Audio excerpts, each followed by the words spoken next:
ගුරු සෝපා ලාමා රිම්පොචේ තුමාණන් වැඩමුළුවකදී ඉදිරිපත් කළ ධර්ම ඉගැන්වීම ඇතුළත් Virtue and Reality නැමැති ඉංග්‍රීසි කෘතියේ සද්ගුණය හා යථාර්ථය නමින් මහාචාර්ය W.M. ගුණතිලක මහතා පරිවර්තනය කර ධර්ම ග්‍රන්ථයේ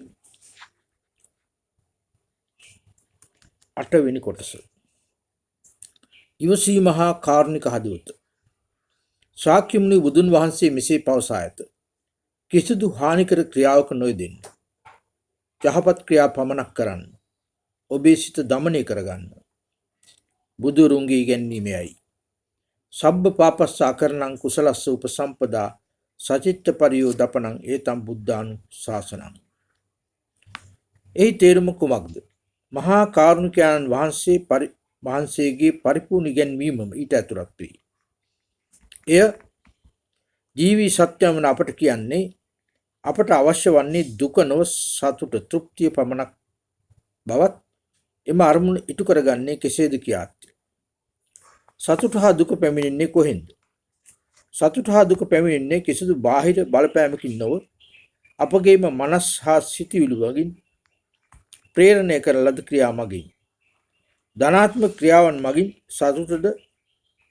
සතුටද වැරදි හෙවත් අදක්ෂ ක්‍රියාවලින්ද ගැටලුද පැමිණේ. ධනාත්මක හා පවිත්‍ර ක්‍රියා ප්‍රේරණය වන්නේ ධනාත්මක සද්ගුණ සම්පන්න ආකල්පයකින්. පවිත්‍රී නිරෝගී හා ශාන්ත මනසකින්.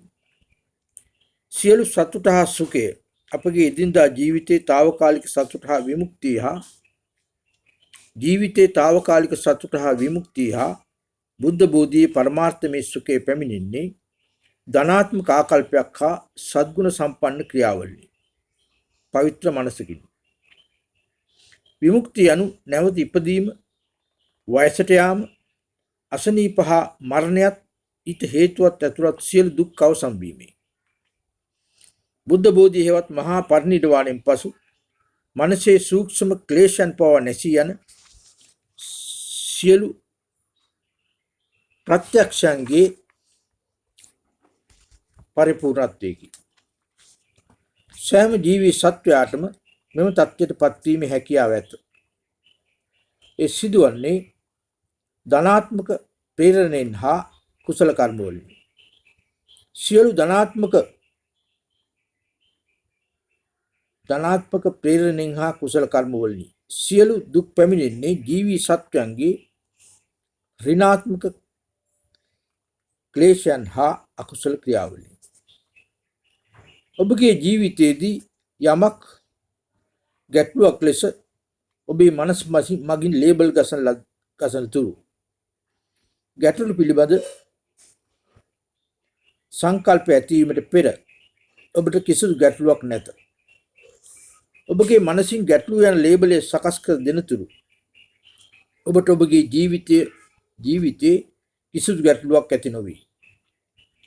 සංකල්පය යනු කුමක්ද? එනම් ඔබගේ සිතුවිල්ල මගින් කිසියම් අවස්ථාවක් ගැටලුවක් ලෙස විවරණය කිරීමේ.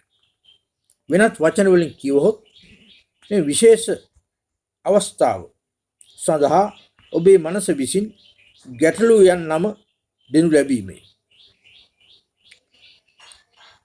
එය සිදුවීමට පෙර එම අවස්ථාව සමග කිසිදු ගැටලුවක් ඔබට නැත.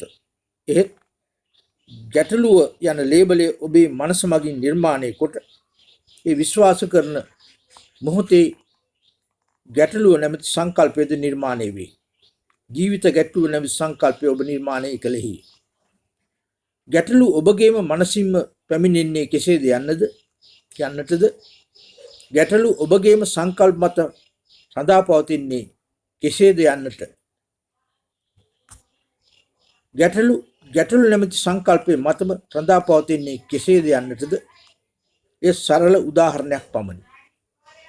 ඔබේ ජීවිතයේ ගැටලු රඳා පවතින්නේ ගැටලු යන සංකල්පය සිතුවිල්ල හා ලේබල නිර්මාණය කොට ඒ විශ්වාස කිරීම මතය.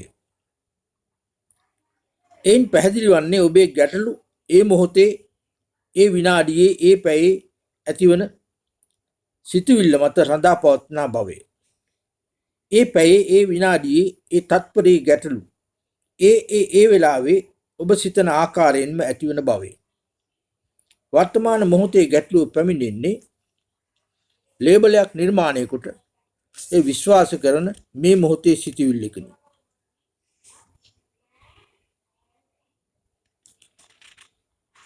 කේන්තිය හෙවත් ද්වේෂය තවත් උදාහරණයක්. ඔබ කේන්තිය නැමැති සිතුවිල්ල නිර්මාණය කරන්නේ නැත්නම් ඔබගේ ජීවිතයට සතුරන් සිටිය නොහැක. ඔබ ලෝකයේ කොහේ ගියද, කොහේ ජීවත් වුවද, කවුරුන් සමග සිටියද, ඔබ කේන්තිය නැමැති සිතුවිල්ල සකස් කරන්නේ නැත්නම් ඔබට එකද සතුරෙක්වත් සිටිය නොහැක. ඔබ ඔබේ ඇතුළත කේන්තිය නිර්මාණය කරන්නේ නැත්නම් ඔබෙන් පිටත සතුරන්ද නැත. ඔබම නොමවන්න. ඔබ අනික් අය වෙත කරුණාව, මෛත්‍රිය හා ඉවසීම දැක්වීමට පුරුදු නොවන්නේ නම් ඔබ මෙම නිරෝගී මනස් ධනාත්මක සිටිවිලි ඔබ වෙනුවෙන් හා අනිකුත් සියලුම ජීවි සත්‍යම් වෙනුවෙන් වර්ධනය නොකරන්නේ නම් මෙකී ධනාත්මක ආකල්ප වර්ධනය කිරීමට උත්සාහ නොකරන්නේ නම් ඔබම පමණක් වන්නේය. ඔබ ඔබගේ පරණ මමට ඔබ බවට පත්වීම දෙන්නේය. ඔබගේ පරණ මමත්වයේ අනුව යන ආත්ම කේන්ද්‍රීය මනසකි. එසේ වූ විට ඔබ සිතන්නේ ඔබගේම සතුට තෘප්තිය ගැන පමණි. අනාදිමත් කාලයක සිට සෑම උත්පත්තියකදීම ඔබගේ පරණ මමත්වයේ හා ආත්ම කේන්ද්‍රීය භවයේද, රෝගී භවයේද, දැඩි භවයේද, අශාන්ත භවයේද මනසට යටත්ව එහි බලපෑමට යට වී සිටියේය. ඔබේ පැරණි මමගේ හදවත වැසී ගියෙහි. විවෘතුවක් නොවේ. ඔබගේ පැරණි මම ක්‍රියා කරන්නේ ඔබගේම සතුට සඳහා පමණි. අන් අයගේ ඕන එපාකම් ගැන ඔබ තුට්ටුවකටත් මායිම් කරන්නේ නැත. අන් අයගේ සතුට සඳහා ඔබ වගකිය යුතු බව, අපගේ සතුට පැමිණෙන්නේ අනිත් අයගෙන් බව හා අනිත් අයගේ සතුට ඔබ මත රඳා පවතින බව ඔබගේ පරණ මම සිතන්නේ නැත. ඔබගේ පරණ ආත්ම කේන්ද්‍රීය මනස සිතන්නේ ඔබගේම සතුට ගැන පමණි. එබැවින් තමා බවට පත්වීම යනු ඔබගේ පැරණි මම බවට පත්වීමයි. එකී ධනාත්මක මනස් ප්‍රගුණ කරන්නේ නැතුව ඔබ කරන්නේ එහි විරුද්ධ පැත්තේ. ඔබ අනුගමනය කරන්නේ ඔබගේ මනසට ශාන්තියක්, විවේකයක් වූ ප්‍රත්‍යක්ෂයක් ලබා නොදෙන, ආවේගයේ කරදර හා අසතුට පමණක් ලබා දෙන, රාගය හා ද්වේෂයේ බඳු කැළඹෙන සිටිවිලිය. ඔබගේ මනසට කිසිදු නිවාඩුවක් නැත. ඔබ ඔබේ සිරුරට නිවාඩුවක් ලබා දුන්නද ඔබේ මනසට නිවාඩුවක් වූ විවේකයක් නැත.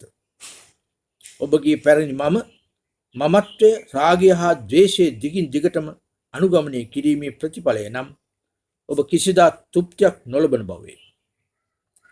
ඔබ කල්ප ගණනක් ඒ අනුව ගියද මෙබඳු සිතිවිලි වලින් ඔබට කිසි දිනක තෘප්තියක් ලැබෙන්නේ නැත. බැඳී යාමේ බන්ධනේ රාගී ස්වභාවයයි. ශාක්‍ය මුනින්දයන් වහන්සේ පැවසූ ආකාරයට ඔබ ආශාව අනුගමනය කරන තෙක් කල් ඔබට තෘප්තියක් නොලැබෙන්නේය. එය ගිනිගොඩක් මත හිඳ ගැනීම වන්නකි.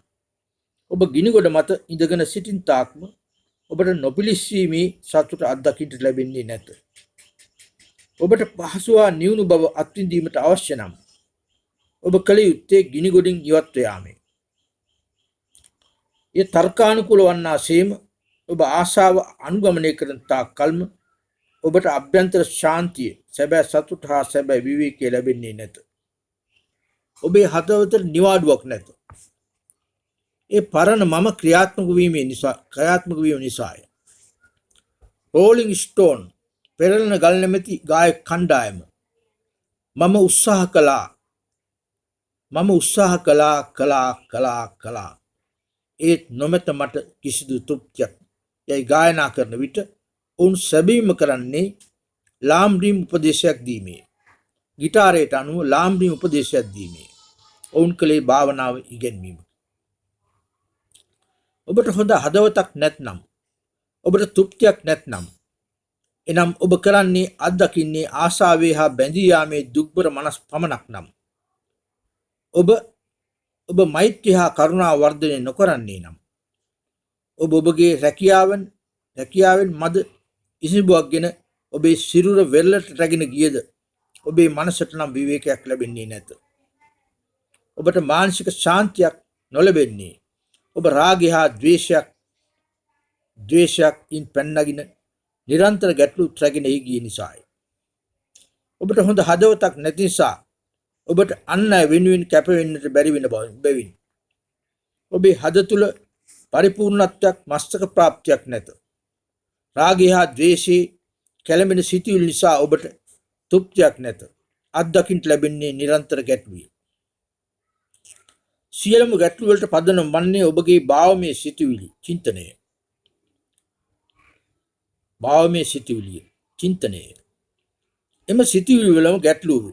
එම සිතුවිලි වලම ගැටලුව වේ. ඒවා නිසා ඔබට අභ්‍යන්තර ශාන්තියක් නැත. ඔබේ ජීවිතයේ වින්දනය කළ නොහැක. බාහිර වශයෙන් ඔබ විනෝද වන්නාසේ සතුට ප්‍රීතිය ලබන්නාසේ පෙනී යනු ඇත. එහෙත් ඔබේ හද තුළට බී බැලුවහොත් දැනගන්ට ලැබෙන්නේ හැම විටම මගහැරුණු යම් දෙයක් ඇති බවේ. ඔබට ඔබේ හදවත තුළ ඔබේ අභ්‍යන්තර ජීවිතය තුළ තෘප්තියක් ලබාගත හැක්කේ රාගයේ වේදනාකාරී බන්ධනය වැනි කැළඹෙන භාවමය සිතුවිලි කපා හැර ඒවායින් නිදහස් වීමෙන් පමණි. ඔබට ඔබේ පරණ මම බවට පත්වීම නවතා දැමිය හැකි නම් ආරම්භයක් දැකිය නොහැකි රාග ද්වේෂ සිතුවිලි යනු යාම නැත්විය හැකි නම් කේන්තියක් නොමැති මනස අනුන්ට හානි කරන ද්වේෂාගත මනසක් බවට විපර්යාස කිරීම නවතා දැමිය හැකි නම් ඔබට කිසි විටකත් සතුරන් සිටිය නොහැක. ඔබ යන එන කිසිදු තැනක ඔබට හානි කිරීමට බලා සිටින සතුරන් නොසිටිනු ඇත.